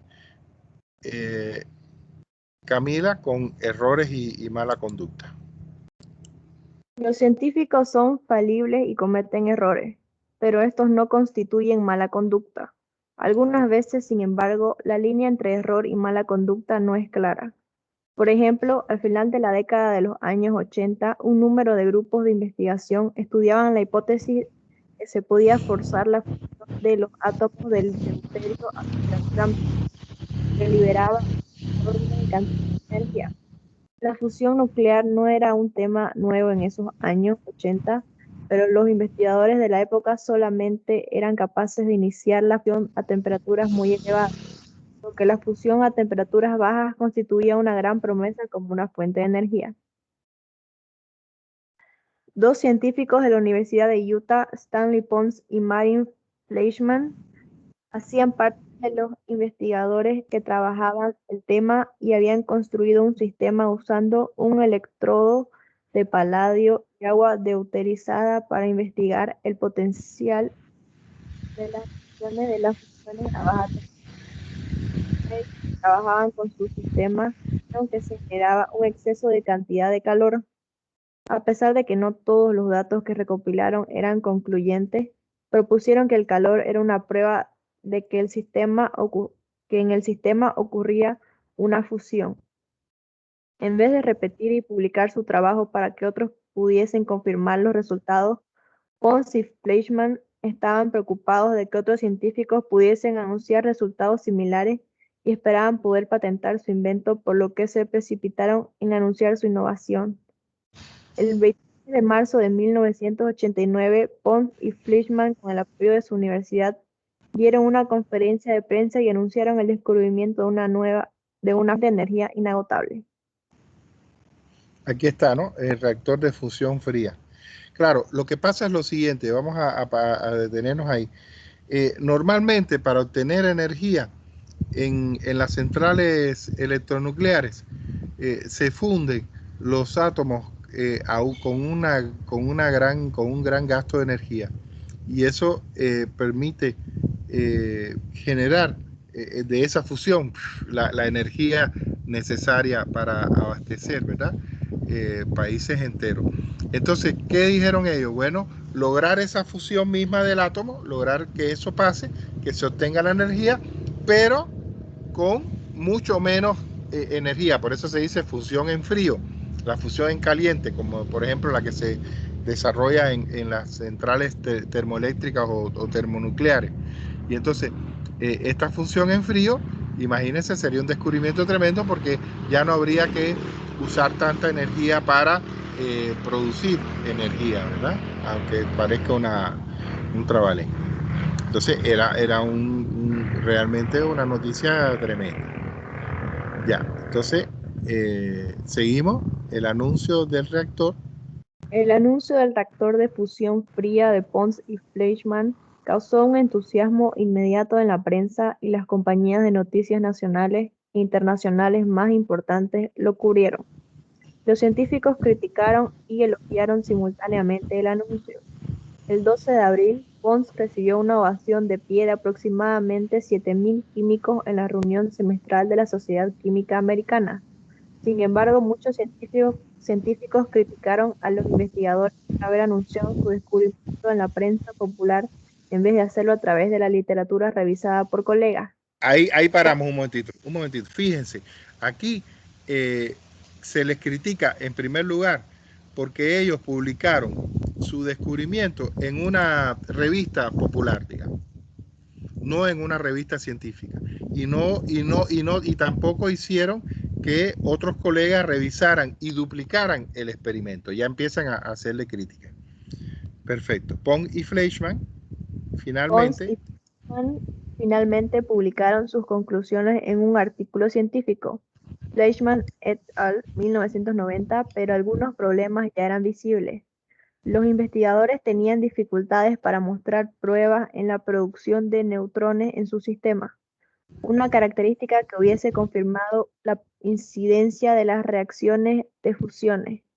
El 1 de mayo de 1989, en una dramática reunión en la Sociedad Física Americana, menos de 5 semanas después de la conferencia de prensa en Utah, Stephen Koonin, Ethan Lewis y Charles Barnes de Caltech anunciaron que habían duplicado las condiciones experimentales de Pons y Fleischmann habían encontrado numerosos errores en las conclusiones científicas y además anunciaron que no habían encontrado evidencia alguna de la fusión que ocurría en el sistema. Poco tiempo después, el Departamento de Energía de los Estados Unidos publicó un informe que declaraba que, a la fecha, el informe de los resultados experimentales no presenta pruebas convincentes que el fenómeno atribuido a la fusión fría no resultará en fuentes útiles de energía. Ya, seguimos. Aunque las conclusiones de Pons y Fleischmann fueron desacreditadas, no se los acusó de fraude, no habían inventado o intentado engañar a otros científicos, sino que habían hecho públicos resultados a través de medios poco convencionales antes de pasar por el proceso de revisión de colegas. Finalmente, Pons y Fleischmann se retiraron de la Universidad de Utah para trabajar como científicos en el sector industrial. Sin embargo, sus errores no les afectaron a ellos solamente, sino que sus actos desacreditaron a toda la comunidad de investigadores investigando la fusión fría.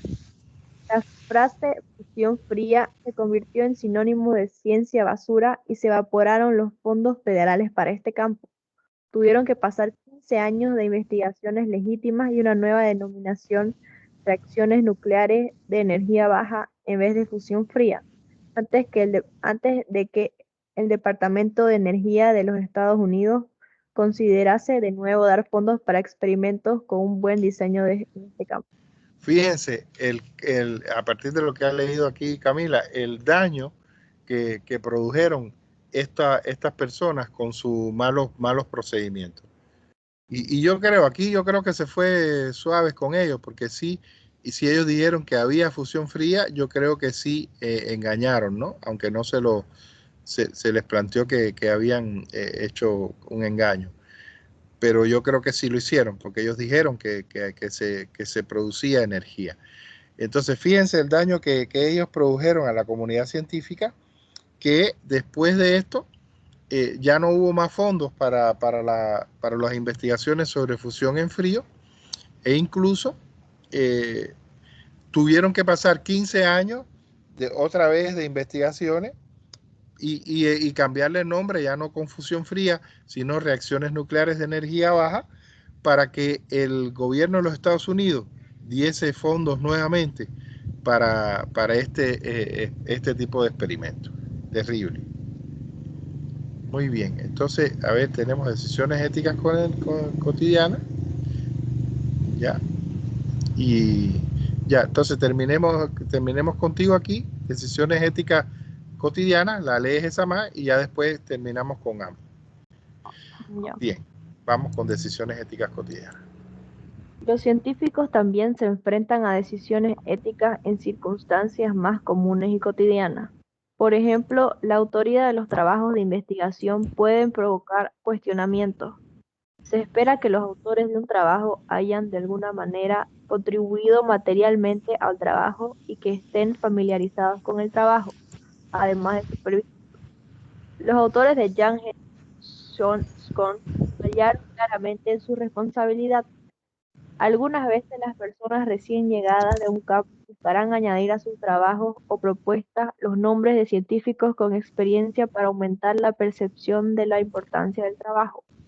Aunque esto puede resultar en una valiosa colaboración en las ciencias, puede provocar preguntas sobre la ética en cuanto a la responsabilidad en las publicaciones de investigaciones si los autores de mayor renombre o antigüedad simplemente aceptan autorías honorarias y no contribuyen en el trabajo. Ya, detengámonos ahí un momentito. Sí, se les criticó a los coautores de Sean, porque ellos habían aceptado firmar como coautores, pero no habían participado en el proceso, y aunque no tuvieron responsabilidad con todos los engaños, no controlaron ni sencillamente dieron sus nombres y ya. Y eso no puede ser, ¿verdad? No puede ser. El que aparece como autor tiene realmente que haber trabajado, y ténganlo en cuenta para los trabajos que ustedes hacen en equipo, tiene que realmente haber trabajado en el proceso de investigación. Bueno, la fuente de financiamiento, último párrafo de este epígrafe. La fuente de financiamiento de un científico también puede sesgar su trabajo. Aunque los científicos generalmente reconocen sus fuentes de financiamiento en sus trabajos, varios casos donde no se han revelado adecuadamente han provocado preocupación. Por ejemplo, en 2006, la doctora Claudia Henschke, una radióloga de Weill Cornell Medical College, publicó un trabajo que sugería que practicarle escaneos de pecho CT a fumadores y exfumadores podía reducir dramáticamente el número de muertes por cáncer de pulmón. Sin embargo, Henschke no reveló que la fundación que había financiado su investigación estaba casi totalmente creada por Mark. El caso causó una protesta en la comunidad científica debido al riesgo potencial en la detección de cáncer de pulmón. Casi 2 años después, la doctora Henschke publicó una corrección en la revista que reveló el financiamiento del estudio. Como resultado de estos casos, muchas revistas instituyeron requisitos más estrictos sobre la revelación de la financiamiento para la publicación de investigación. Perfecto. Este es el caso que yo les decía, ¿ve? Esta doctora Claudia Henschke, y estén muy atentos porque se les va a preguntar sobre esto en el control de lectura. Ella hizo la investigación sobre el cáncer, un tratamiento para reducir, ¿verdad?, el cáncer de pulmón, pero después resultó que la tabacalera había financiado esta investigación y por lo tanto hubo serias dudas con respecto a la ética de esta doctora a la hora de plantear esto, ¿no? Sobre todo lo relacionado con el cáncer del pulmón, porque la propia tabacalera es la que estaba financiando esto y eso no puede ser. Por eso es que muchas revistas después de esto, fíjense con lo que les decía, después que hay en cierto modo la contravención ética, entonces ya se toman las medidas. Y aquí ahora, en la actualidad, para tú publicar un artículo científico en una revista, tienes que explicar con claridad cuáles son, de dónde viene tu financiamiento, ¿verdad? Si es propio o si hay alguna institución que está apoyando en el financiamiento. Bueno, una institución, ¿cuál es esa institución? Ya no se puede publicar esto, ¿no? A ver, me está respondiendo Venancio. Un momentito. Investigación 1.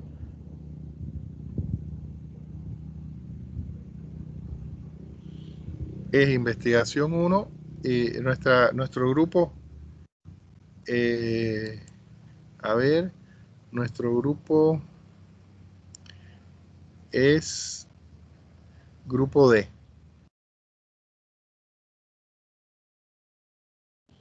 Grupo D. Martes y viernes.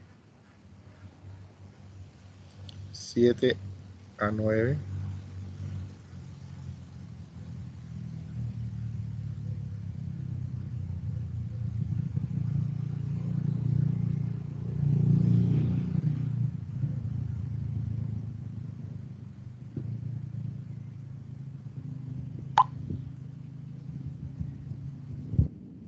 A ver si tenemos ya respuesta antes de que termine la clase. Me acaba de escribir a las 8:42, le estoy respondiendo a las 8:43 y ya lo leyó. Me dijo, ok, seguro que va a revisar. Va a revisar Giorgeli y te digo enseguida, ¿está bien? Giorgeli.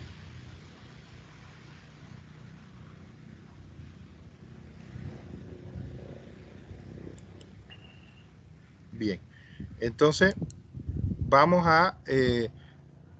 pasamos a la lectura con Ami. Gracias, Camila. Gracias por tu apoyo.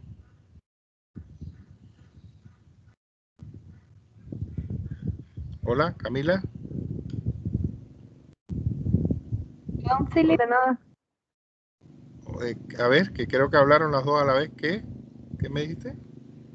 No, que sí, que está bien, dicen de nada. Gracias, mi cielo. Ami, ¿estás ahí? Sí, listen. Vamos. Entonces, hacer respetar los estándares éticos, y ya vamos a ver otro caso interesantísimo y ya vendríamos al resumen, ya a la parte. Aquí me está diciendo, ¿está Jorgeli? ¿Está? Jorgeli, ¿estás en clase?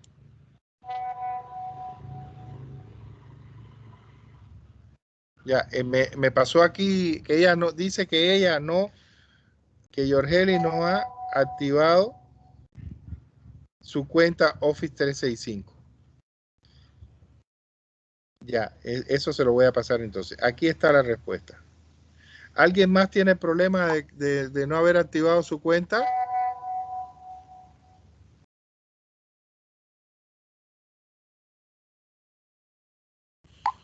Jóvenes, ¿alguien más tiene ese problema?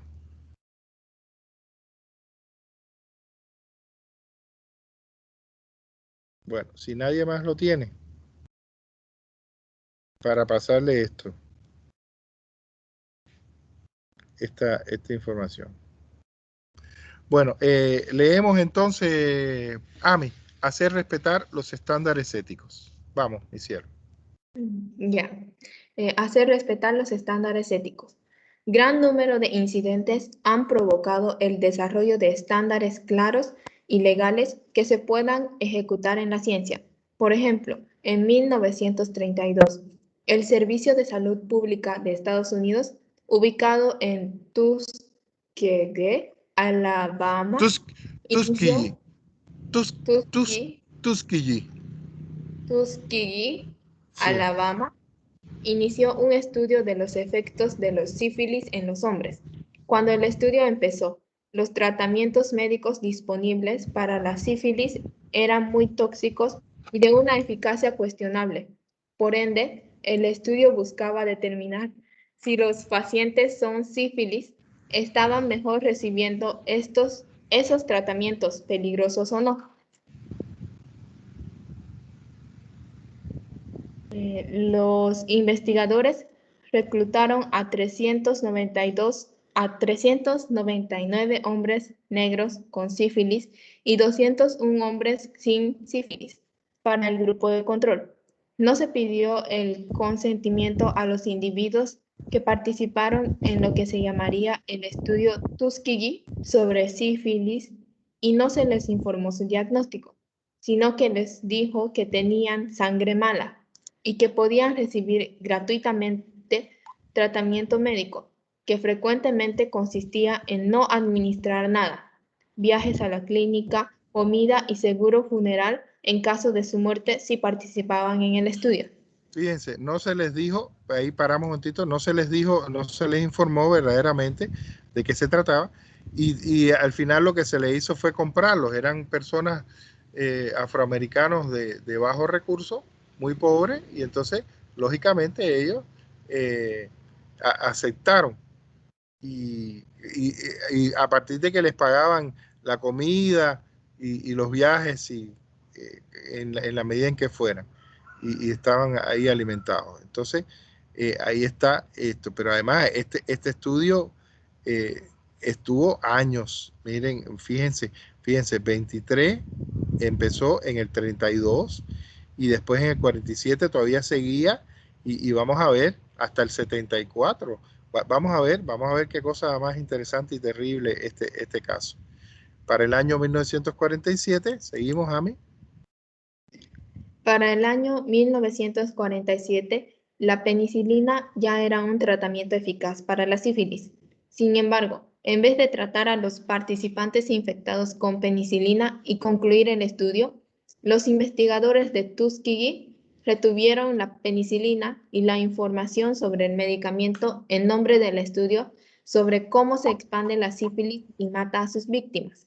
El inescrupuloso estudio continuó hasta 1972, cuando una filtración a la prensa provocó una protesta de parte del público y su final. En ese entonces, sin embargo, 28 de los que participaron al principio habían muerto de sífilis y otros 100 murieron por las complicaciones médicas asociadas a esta enfermedad.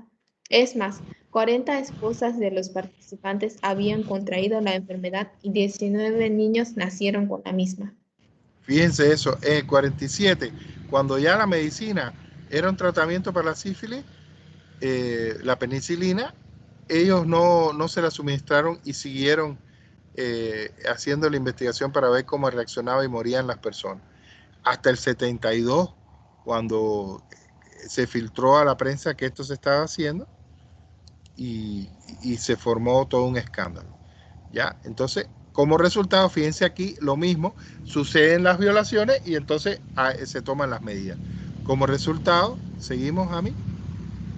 Como resultado del estudio Tuskegee sobre sífilis y el juicio a los doctores en Nuremberg, el Congreso de los Estados Unidos aprobó la Ley Nacional para la Investigación en 1974.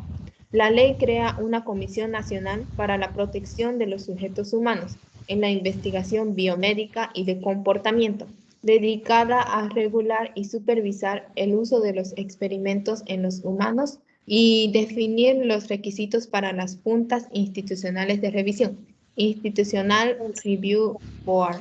Como resultado, todas las instituciones que reciben financiamiento federal para la investigación deben establecer y mantener un IRB, una junta independiente de investigadores preparados que revisan los planes de investigación en los que participan sujetos humanos para asegurar que se mantienen los estándares éticos.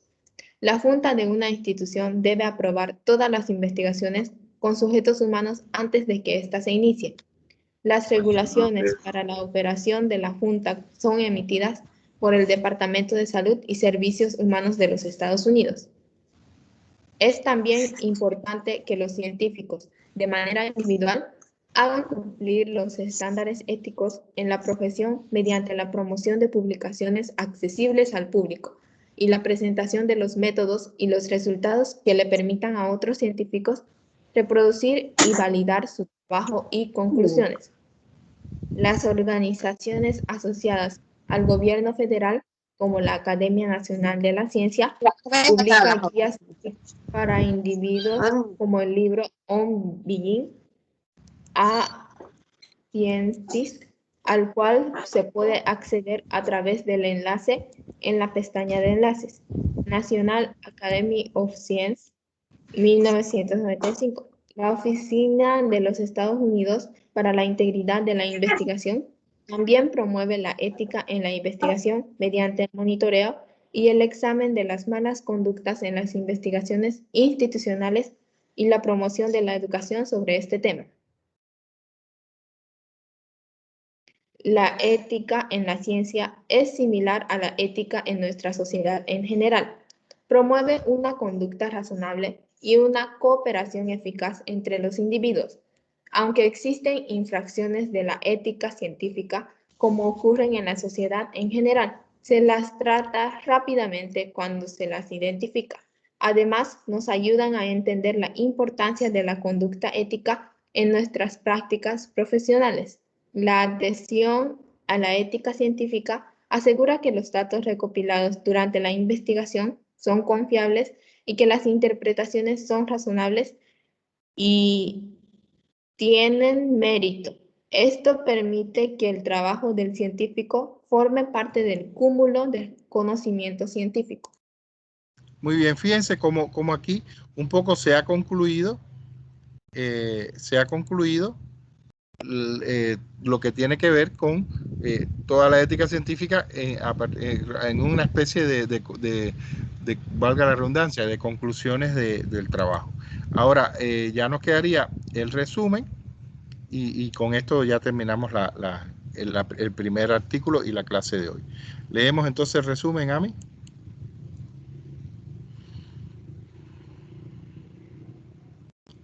Hola. Dice, si quiere yo leo. A ver, vamos. A ver, Ami, que lea él. ¿Quién es? ¿Quién me habla? Edgar, dice.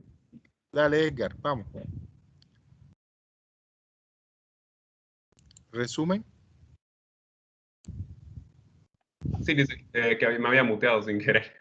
Los estándares éticos son una parte crítica de la investigación científica. Por medio de ejemplos del fraude científico, mala conducta y errores, este módulo aclara cómo los estándares científicos ayudan a asegurar la confiabilidad de los resultados de la investigación y la seguridad de los sujetos de investigación. La importancia y consecuencias de la integridad en el proceso de la ciencia son examinados en detalle. En detalle.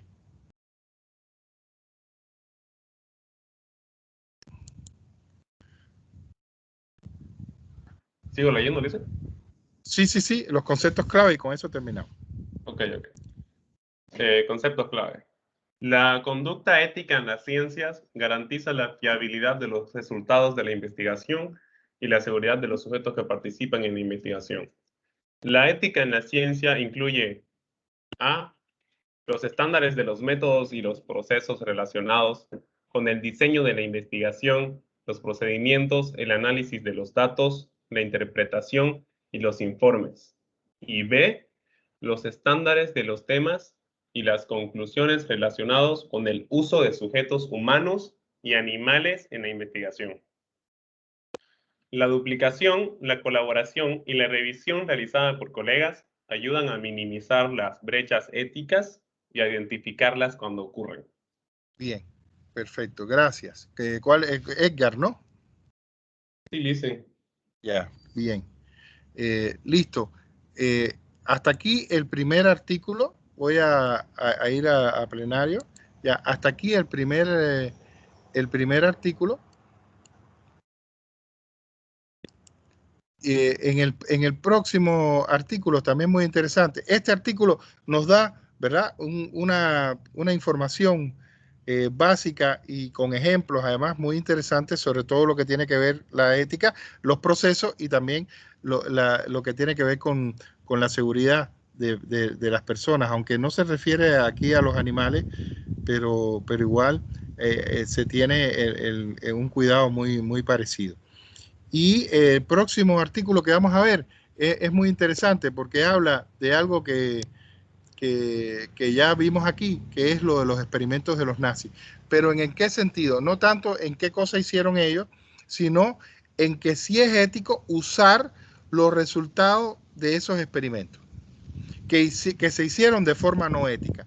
Y es muy interesante porque la comunidad científica está muy dividida. Hay quienes dicen que sí que hay que usarlo y hay quienes dicen que no. Entonces vamos a ver eso en la próxima clase. Y con eso ya concluimos este tema de la ética científica y ya estarán listos para abrir ya en la próxima clase el control de lectura, que recuerden que va a ser el único control de lectura que hagamos. Muy bien, los demás son trabajos prácticos. Muy bien, listo. Nos vemos entonces el viernes. Cuídense mucho, cuiden a los suyos. Hasta el viernes. Chao, chao. Hasta luego, Lice. Hasta luego. Gracias Hasta luego. Gracias a Camila, a Ami y a Edgar Andrés por su lectura. Chao, chao. Esperemos que otros se sumen en la próxima clase.